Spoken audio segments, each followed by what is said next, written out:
খামিনির জানাজায় সৌদি প্রতিনিধি দল কফিনের সামনে এগিয়ে যেতেই কোরআনের আয়াত তেলাওয়াত করা হয়।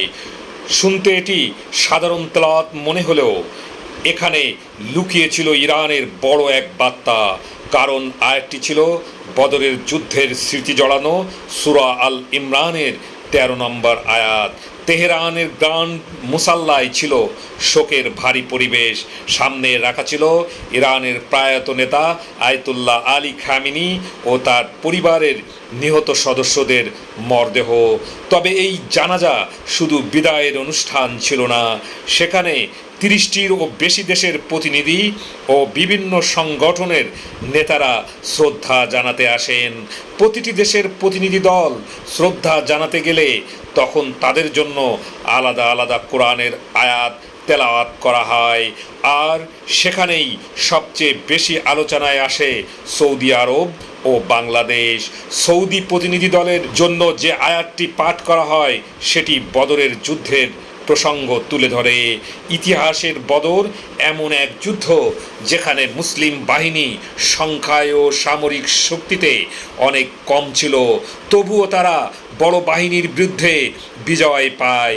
এই যুদ্ধ হয়েছিল বর্তমান সৌদি আরবের ভূখণ্ডেই। তাই প্রশ্ন ওঠে, সৌদিকে এই আয়াত শোনানো কি শুধু সম্মানের ইঙ্গিত ছিল, নাকি এর ভেতরে ছিল সূক্ষ্ম খোঁচা? কারণ সাম্প্রতিক যুদ্ধের সময় সৌদি আরবের অবস্থান নিয়ে নানা আলোচনা হয়। কেউ বলেছেন রিয়াদ সরাসরি যুদ্ধে নামেনি, আবার কিছু প্রতিবেদনে দাবি করা হয়েছে তারা নীরবে যুক্তরাষ্ট্রের অবস্থানের কাছাকাছি ছিল। যারা ইরানকে ভালোবাসেন ভিডিওটি এখনই আপনার টাইমলাইনে শেয়ার করুন এবং পেজটি ফলো অথবা সাবস্ক্রাইব করে শেষ পর্যন্ত আমাদের সাথেই থাকুন। সেই প্রেক্ষাপটে বদরের আয়াত সৌদির সামনে পাঠ করা অনেকের কাছে কাকতালীয় মনে হয়নি, বরং এটি যেন ছিল ইরানের নীরব ভাষা। অন্যদিকে বাংলাদেশের প্রতিনিধি দল যখন খামেনির কফিনে শ্রদ্ধা জানাতে এগিয়ে যায় তখন বাংলাদেশের জন্য তেলাওয়াত করা হয় সূরা আল আহজাবের 23 নম্বর আয়াত। এই আয়াতে বলা হয়েছে, মুমিনদের মধ্যে কেউ কেউ আল্লাহর সঙ্গে করা অঙ্গীকার সত্যে পরিণত করেছে, কেউ নিজেদের শপথ পূর্ণ করেছে, আর কেউ এখনো অপেক্ষায় আছে, কিন্তু তারা অঙ্গীকারে কোনো পরিবর্তন আনেনি।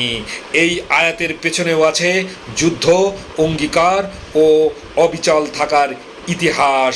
উহুদের যুদ্ধের সময় কিছু সাহাবী অঙ্গীকার করেছিলেন তারা যুদ্ধক্ষেত্র থেকে পালাবেন না।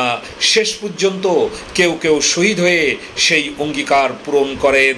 তাই বাংলাদেশের সামনে এই আয়াত পাঠ করাকে অনেকে দেখছেন সম্মান, বিশ্বাস ও অটল অবস্থানের প্রতীক হিসেবে। হামাস, হিজবুল্লাহ, হুতি, ফিলিস্তিনি, ইরাক এবং তালেবানদের জন্য নির্বাচিত আয়াতগুলোর সুর ছিল একেবারেই আলাদা। সেখানে ছিল শহীদ, অঙ্গীকার, ধৈর্য এবং বিজয়ের ভাষা। যেন ইরান তাদের বলছে এই পথ কঠিন, কিন্তু এই পথেই সম্মান এবং প্রতিরোধের পরিচয়। অন্যদিকে রাশিয়া, চীন, ভারত ও মিশরের জন্য সুর ছিল অনেক শান্ত। সেখানে যুদ্ধের চেয়ে বেশি ছিল ন্যায়, আশ্বাস ও পুরস্কারের বার্তা। এ পুরো আয়োজন দেখিয়েছে ইরান শুধু জানাজা করেনি, তারা কোরআনের আয়াত দিয়ে এক ধরনের কূটনৈতিক মানচিত্র এঁকেছে। কে কোথায় দাঁড়িয়েছে, কে কাছাকাছি ছিল, কে ছিল কত দূরে। মুসলিম বিশ্বের এই অভিভাবকের চিরবিদায়কে শ্রদ্ধা ভরে স্মরণ করতে আপনার টাইমলাইনে ভিডিওটি এখনই শেয়ার করে দিন এবং পেজটি ফলো অথবা সাবস্ক্রাইব করে রাখুন। ধন্যবাদ।